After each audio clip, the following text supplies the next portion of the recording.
નમસ્તે વિદ્યાર્થી મિત્રો, ધોરણ 6 સંખ્યા પરિચય ભાગ 2. આજે આપણે જોઈશું સ્વાધ્યાય 1.1. એમાં પહેલી ખાલી જગ્યા છે 1 લાખ બરાબર ખાલી જગ્યા 10,000, તો 10,000 થશે.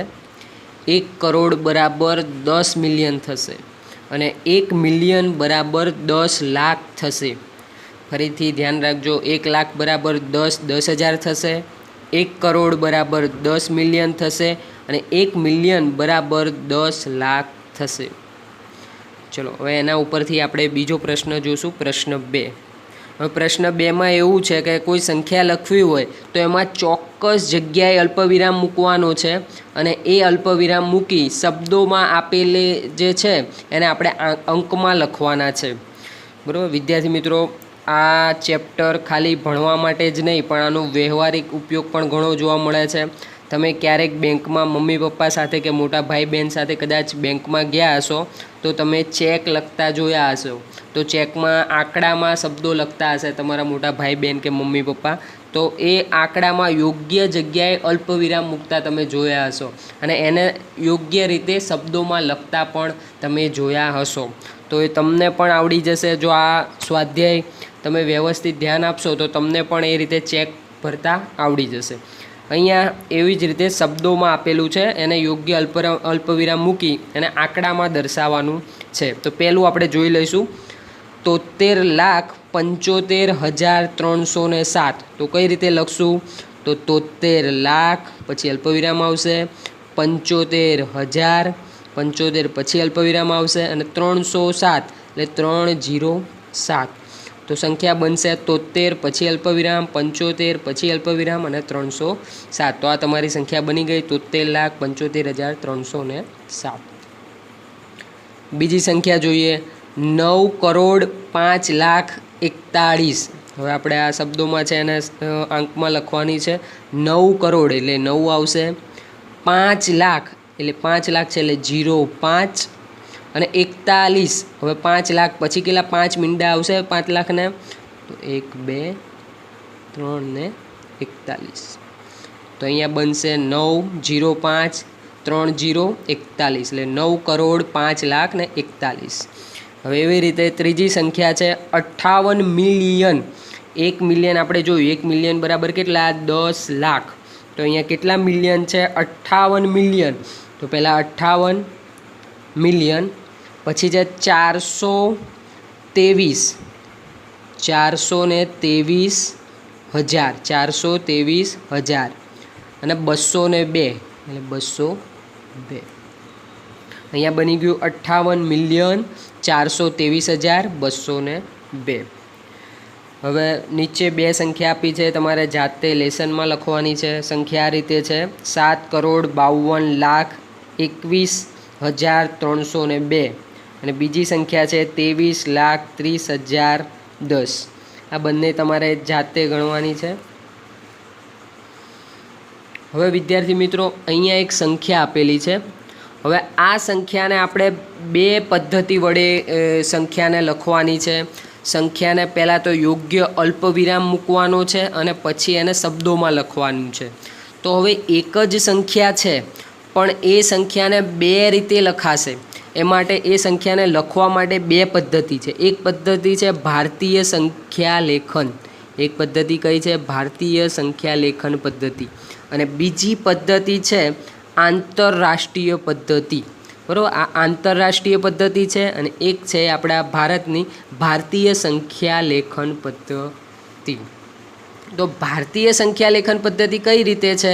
તો તમે અહીંયા જુઓ, આ સંખ્યા ઉપરની છે, હું એમને એમ કોપી કરું છું, જેમ છે એમ લખી નાખું છું. હવે ભારતીય સંખ્યા લેખન પદ્ધતિ કેવી રીતે આવશે? અલ્પવિરામ પહેલાં 3 સંખ્યા છોડવાની, પછી અલ્પવિરામ, પછી 2 સંખ્યા છોડવાની, પછી અલ્પવિરામ. તો આ સંખ્યાને હવે શબ્દોમાં લખીશ તો શું થશે? 74 લાખ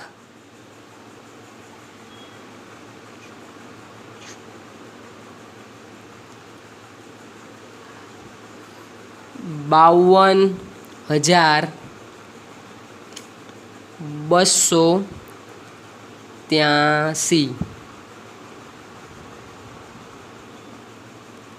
283. તો આ થઈ ગયો 74,52,283. આ આપણી થઈ ગઈ ભારતીય સંખ્યા લેખન પદ્ધતિ.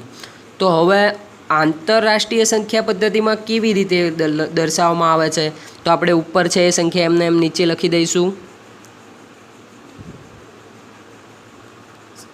હવે આ સંખ્યાને આંતરરાષ્ટ્રીય પદ્ધતિ વડે દર્શાવવું હોય, જો આ સંખ્યાને આંતરરાષ્ટ્રીય પદ્ધતિ વડે દર્શાવવું હોય તો આપણે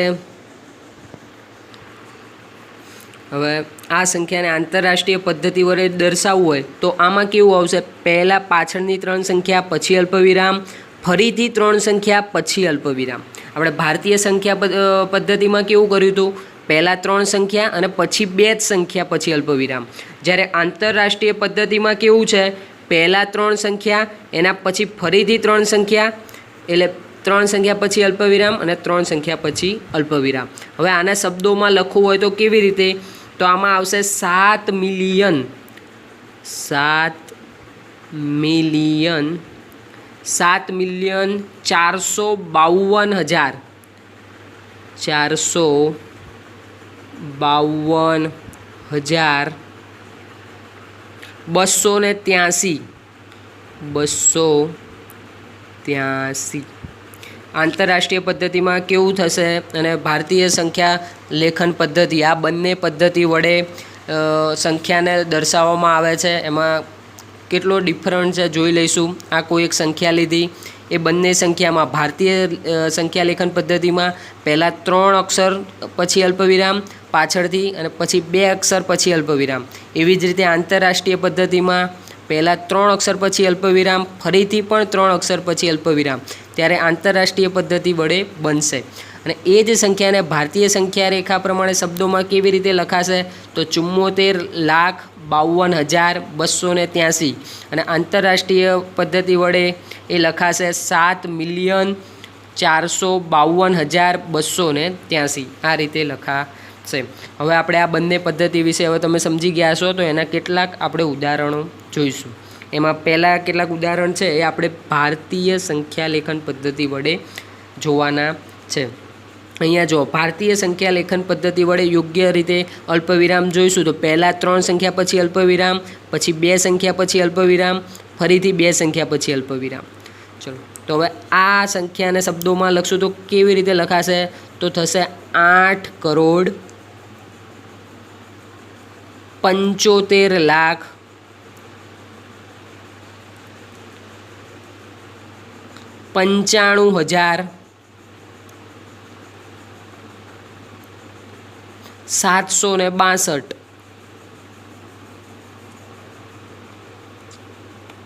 ચલો, પહેલી સંખ્યા લખાઈ ગઈ 8,75,95,762. હવે એવી જ રીતે આપણે બીજી સંખ્યા છે, તો બીજી સંખ્યાને આપણે લખીશું 85, પછી 5 આંકડા છે એટલે કે 85,46,283.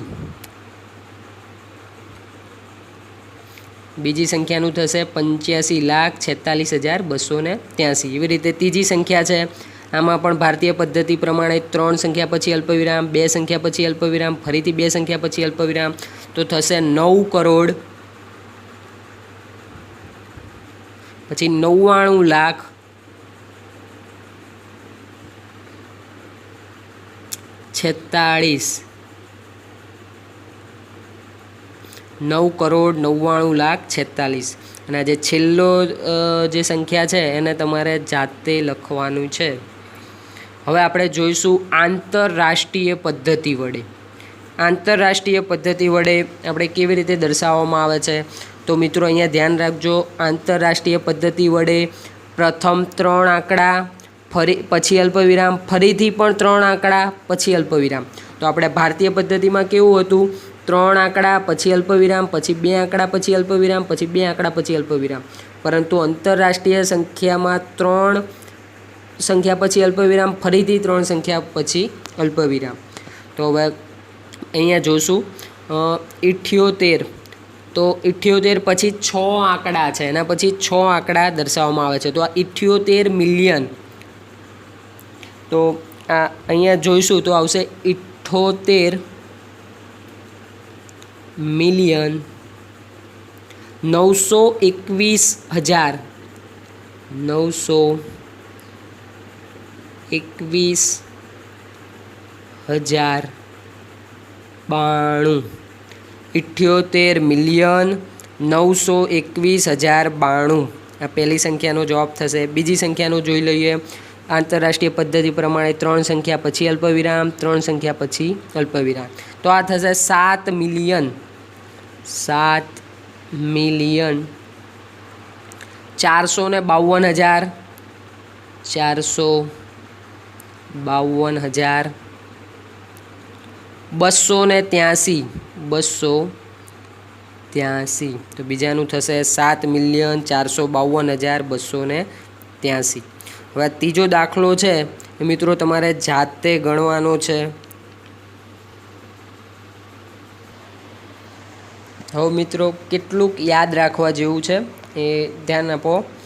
1 મીટર બરાબર 100 સેન્ટીમીટર અને 1 મીટર બરાબર 1000 મિલીમીટર થશે.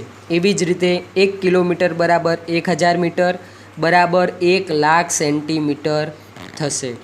એવી રીતે 1 ગ્રામ બરાબર 1000 મિલીગ્રામ, 1 કિલોગ્રામ બરાબર 1000 ગ્રામ અને 1 લીટર બરાબર 1000 મિલીલીટર. આ પણ તમારે મોઢે કરવાનું છે. હવે અહીં આગળ આપેલા જે દાખલા છે એ તમારે ઘણી મારા આપણા વોટ્સઅપ ગ્રુપ આગળ આપેલા દાખલા ઘણી આપણા વોટ્સઅપ ગ્રુપમાં અથવા તો મારા પર્સનલ નંબર પર મોકલવા. જય હિન્દ.